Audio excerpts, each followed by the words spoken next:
Welcome into the Bonesville Pregame Podcast. Al Myatt joined by Kevin Monroe. Kevin, of course, great defensive back in his playing days at East Carolina and integral part of the Pirate Radio Network as East Carolina prepares to host number 24 Tulane on Saturday, 3:30 p.m. Kevin, the Pirates coming off their best offensive showing against a football bowl subdivision opponent, 27 points in a 41-27 loss at Texas San Antonio last Saturday. But Alex Flynn managing the game probably better than either he or Mason Garcia have been able to do against an FBS opponent this season. Yeah, Al, it's interesting. Coach Logan used to say there's no moral victories, and I'm sure Coach Houston feels the same way. But as a fan and as a broadcaster at this point, I'm looking for any and all positives. And I saw a lot of positives in that UTSA game. I saw a run game, finally hit a couple holes and moved chains a couple times. It wasn't, a lot of yards on the ground, but they were able to do enough to open up some passing lanes. I saw Alex Flynn make some throws that were some solid throws that were hitting receivers.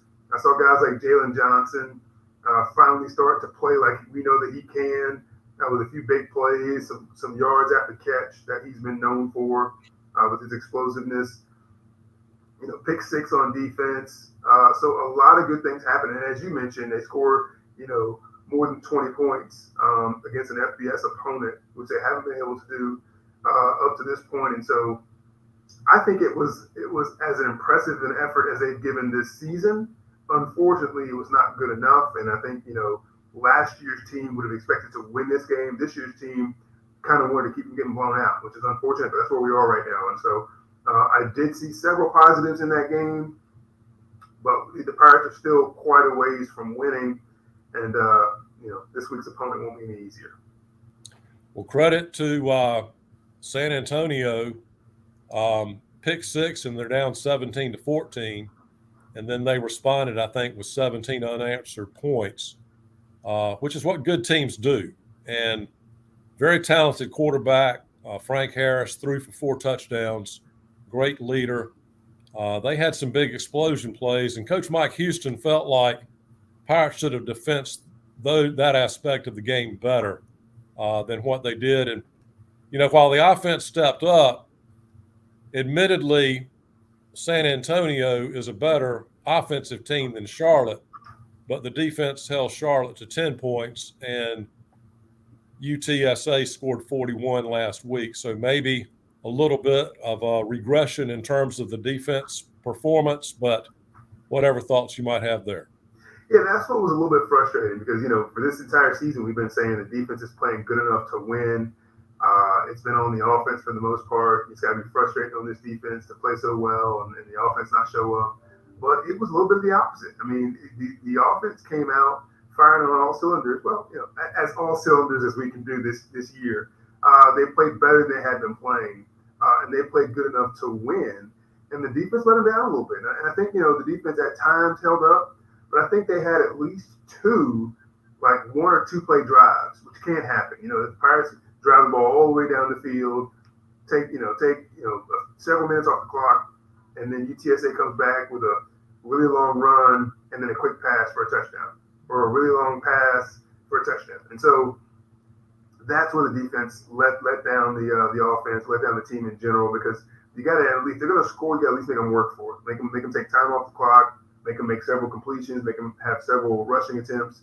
And I felt like they didn't do that. And that's always been a major key for any coach, is to not give up the big plays and big plays or any plays over 20 yards. And the Pirates gave up several in this game. And that hurts all around because it doesn't allow your offense enough time to sit on the sideline and rest. But also it's putting up yards and points on your defense and showing vulnerability and hitting spots that they shouldn't be hitting. So whether it's in the secondary, whether it's tackling up front, they need to shore that up, especially going into this Tulane game, because Tulane's every bit as good as UTSA and better. Well, that's true, Kevin. Shane Calhoun, senior tight end, injured in practice before the trip to San Antonio and reportedly out for the remainder of the season. What does that do? At the same time, true freshman running back Javius Bond scheduled to practice this week from a sprained hamstring. You've got a senior reliable receiver, Shane Calhoun, going out, and a running back who's averaging 6.7 yards per carry, potentially coming back this week. Yeah, so Calhoun, split time at that tight end position with Ryan Jones last year, and showed well at times and showed that he could do it. But Ryan Jones was just a freak of nature. The things that he could do, how fast he was, how strong he was, and so he got, I think, a majority of the passing attempts. And so Shane was kind of coming into his own this season. Had a big touchdown last week against Charlotte, I think, and so it's one of those things where you definitely miss him. You don't have another tight end that you can put in. They played a freshman. I think he got a target or two. I'm not sure if he made any catches, but he looks athletic. He looks like he can probably get the job done. But again, he's a freshman, and so there's going to be a little bit of a learning curve there. It's not like the Pirates throw the ball a tons of tight end position, but you certainly want the threat of that pass in tight end position. So luckily they did try to throw the ball to him last week. So that's something that Tulane's got to defend. But you sure will miss Calhoun. And then at the running back position, there's no question that Javius Bond, if not the most explosive player on the team, certainly one of the most explosive players on the team. And so having him out there is just a big deal. The defense has got to prepare for him. He can catch the ball out of the backfield, plus he's super quick and just can explode for a long run at any given time. They use him a lot of different ways. He was also in special teams, and that's how he got hurt, was on kickoff coverage, but he's also doing some return stuff. And so he's a guy that they use everywhere, and he's one that they'd be excited to get back. And hopefully they don't bring him back too early. Hopefully he's, if not 100%, pretty close, and he can give him that same burst of energy that he's done in the past. Gerald Green, who may be like number 4 in the running back room, he was tied with Flynn for the leading rushing total at UTSA, and he broke a run over 40 yards. He had been dinged up, I think, but he came back and made an impressive contribution. Yeah, I mean, we thought coming into this year that it was going to be the Raji Harris and Marlon Gunn show, and it just hasn't materialized to be that. Marlon Gunn has had some spurts, some times where he's run pretty good, and Raji is Raji. He's not a breakaway threat. He's going to run in between the tackles, give some hard running. If the holes aren't there, he's not going to be successful. He needs some help, and so he's done his best, but he's just not going to be that big time explosive Keaton Mitchell type of back. But we've been lucky in that Camaro Edmonds and Bond have stepped up and brought an element that maybe the fans weren't expecting. And we heard some things about both of them. Obviously Camaro coming over from the transfer portal, but I think we've been pleasantly surprised with both of them. And then, as you mentioned, Green, he's one that most people hadn't heard of at all. And so to have him step up after you have some injuries, after you're not able to run the ball as well as you thought, you bring in another guy, as you mentioned, the 40-yard run. He was impressive. So that running back room is busy, and so that's a good thing. You always have 4 or 5 running backs ready to go because it's the position that gets banged up the most.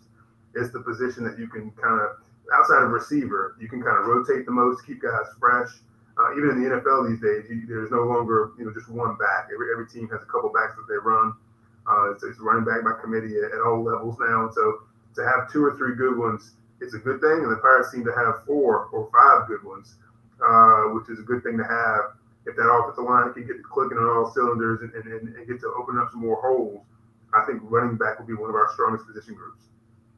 That offensive line looked to have done a better job last week of creating some running lanes. Kevin, I know as a former defensive back, you can appreciate the job that Julius Wood is doing for the Pirates at safety this year. Had another strong game at San Antonio. You mentioned the NFL situation with running backs. I know the NFL is aware of Julius Wood and his potential. And Julius Wood is an outstanding safety. Certainly as a hitter, there's no question that he is an enforcer back there. Coming into the season, his experience and the experience of Tegan Wilk was going to kind of be the driving force back there in the secondary for safety, since the corners were either young or transfers. Tegan Wolf goes down with the injury, out for the remainder of the season, I believe. And so Wood has been kind of the guy, carrying the torch back there. They've had kind of rotating some other guys in there. But Wood has stepped up. He's tackling well. He's playing well, pass defense, which is not necessarily his strength, but he's showing that he can do both. But I love the way he plays back there. He flies around sideline to sideline. He's actually like a linebacker in the body of a safety, but also has the ability and the awareness to go back and cover the pass and make plays downfield. So can't say enough about Wood and what he's done, especially with all the pressure coming into the season as being one of those experienced returning guys that's going to have to kind of carry this defense. He's done more than that thus far. And former Pirate defensive back Jaquan McMillan, I believe, picked off Pat Mahomes for Denver this past week. The Broncos ending a 16-game losing streak to the Chiefs, and a former Pirate contributing in that triumph for Denver. Kevin, as we go into the Tulane game this week, and the Green Wave is ranked number 24 in the college football poll put together by the committee that will select the playoff teams. The significance of that is they are the top group of 5 team. So they are leading the race to go to a New Year's 6 bowl from the group of 5. That's a $4 million payout. And Tulane, we're very familiar with Mike Pratt. Seemed like he was there when Holton Ahlers was there at the outset of Holton's career. Not quite that long, obviously, but very experienced quarterback. They do have a new defensive coordinator, Lance Guidry, at Tulane, coming off a 12-2 team that rallied past Southern California last year in the Cotton Bowl. Great finish to a 12-2 season for Tulane last year, conference champions a year ago, and they're 7-1 this year. Their losses to Ole Miss, and it's going to be a challenge, but you never know what could happen in Dowdy-Ficklen Stadium if the Pirates get inspired and build on the momentum from last week. Certainly the Pirates will be, significant underdogs in this game, but they are at home. This is, as you said, a top 25 opponent, an opponent trying to get to that New Year's 6 bowl game. They came into last season as kind of the Cinderella story, right? Because they were so bad the previous year, and they just started rolling. And the Pirates, I thought they played pretty well down there, and so it got away from them a little bit, but they kept the game within a couple scores most of the game through. And that was a much better Pirate team, an 8-win Pirate team. And so now the Pirates are certainly outmatched at several different positions, the Green Wave. As you mentioned, their defensive coordinator is new. The last one got picked away to an FBS program. And so it's exciting that this Tulane team is playing so well. It's also a little bit unnerving because there's teams in this conference, former Conference USA opponents, that are surpassing the Pirates and just going past the Pirates in terms of where the program is, how good they are. Here we are, back-to-back seasons of them being top 25 team. And East Carolina did have a solid year last year, but they're not on the rise right now, and Tulane is.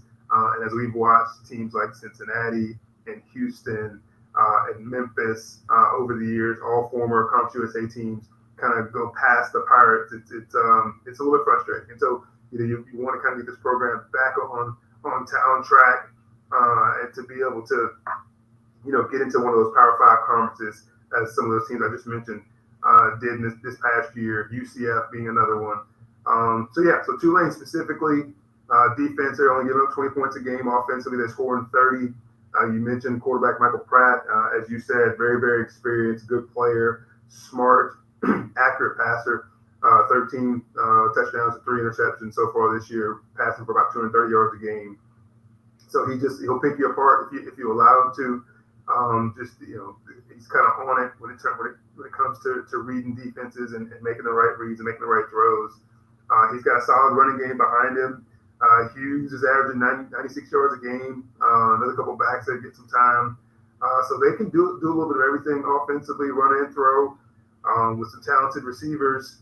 It's a tough opponent coming up, and Tulane is is now proving that they are for real, not just a flash in the pan from a year ago. So it'll be a tough one. I hope Dowdy-Ficklen can fill up. I like the crowd that I saw at Charlotte. It wasn't a capacity crowd, but it was a solid crowd for the record for Pirates have. We'll see if we get a similar crowd against Tulane, because they'll certainly need it. Well, Kevin, let's talk about that Bonesville tradition then, Kevin's keys to the game. Yeah, I just told you so much about Michael Pratt and the things that he can do.